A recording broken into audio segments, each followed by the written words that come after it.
મારી પાસે મારી જ્વેલરી છે ને, મારી પાસે મારું ગોલ્ડ છે, મારા ડાયમંડ્સ છે, મારું આ છે તે છે, તો એમાં તો છે જ ઇન્વેસ્ટમેન્ટ, તો એ તો ગમે ત્યારે કામ આવશે. પણ ધ પોઈન્ટ ઇઝ આપણે એટલા બધા અટેચ્ડ હોઈએ છીએ કે વુડ યુ સેલ ઇટ? જો તમને જરૂર પડે છે તો એમાંથી તમને કંઈ ઇન્કમ મળશે રોજિંદા માટે, તો એ કંઈ તમારું ઇન્વેસ્ટમેન્ટ કહેવાય ખરું? પ્રીતિબેન, ઇટ્સ સચ અ ઇમોશનલ એસેટ ક્લાસ. આપણે જ્યારે ગોલ્ડની વાત કરીએ છીએ, ફોર એવરી વુમન, એટલીસ્ટ આપણા કન્ટ્રીમાં we are too attached. Dhanteras હોય, બાય કરો. દશેરા છે, બાય કરો. અખાત્રીજ છે, લઈ લો. તો every good celebration starts with gold. તો ફિઝિકલ, અને દેટ ટુ ફિઝિકલ ગોલ્ડ. તો આપણે as a generation we have to move towards digital, કે ડિજિટલ ગોલ્ડ બાય કરો. એનો એક ડિફરન્સ કહીશ પ્રીતિબેન, જ્યારે પણ આપણે ફિઝિકલ ગોલ્ડ લઈએ છીએ તો આપણે ભલે કોઈન લેતા હોય કે ગિની લેતા હોય, તો આપણે એમાં મેકિંગ અને જીએસટી આપીએ છીએ.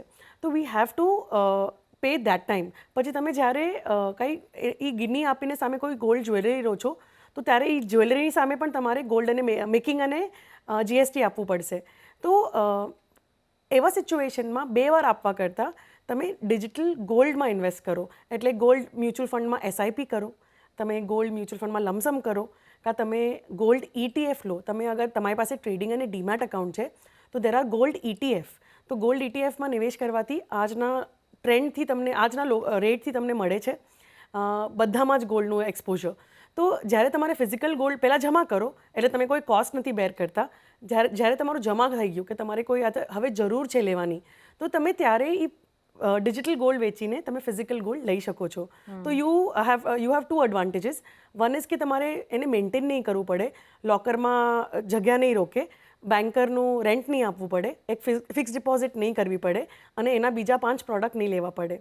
તો એક આ એડવાન્ટેજ થઈ ગયો. અને બીજી વાત, જ્યારે આપણે આ ડિજિટલ લઈએ છીએ તો યુ આર રિલેક્સ્ડ, અને તમે એકદમ ઇમોશનલ કનેક્ટ નહીં થાવ કે ઓકે હું કેવી રીતે વેચું આને. જી, પણ અત્યારની જે ગોલ્ડ પ્રાઇસીસ આપણે જોઈ રહ્યા છીએ, આટલા બધા પૈસામાં આટલું જ ગોલ્ડ આવશે, અને વી ડોન્ટ નો કે ક્યાં છે. પણ જો એક કેશમાં અને મ્યુચ્યુઅલ ફંડમાં નાખશો તો જે ગ્રોથ હશે, અને એનું જો તમે ગોલ્ડ લેશો તો તમને લાગશે ઓકે મારા રિટર્ન્સથી. યસ. પણ પૂજા, મારી પાસે ટાઈમ ઓછો છે.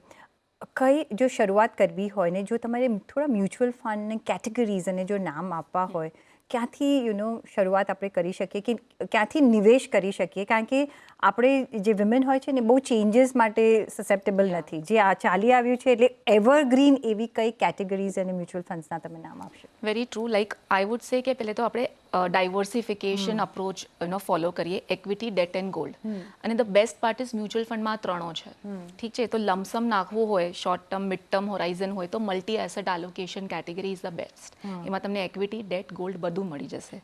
અગર લોંગ ટર્મ એસઆઈપી છે, લોંગ ટર્મ ગોલ્સ છે, તો 100% equity portfolio, large cap, mid cap, small cap, flexi cap, value, એવા 4-5 ફંડ્સ આપણે નાખી શકીએ છીએ એમાં.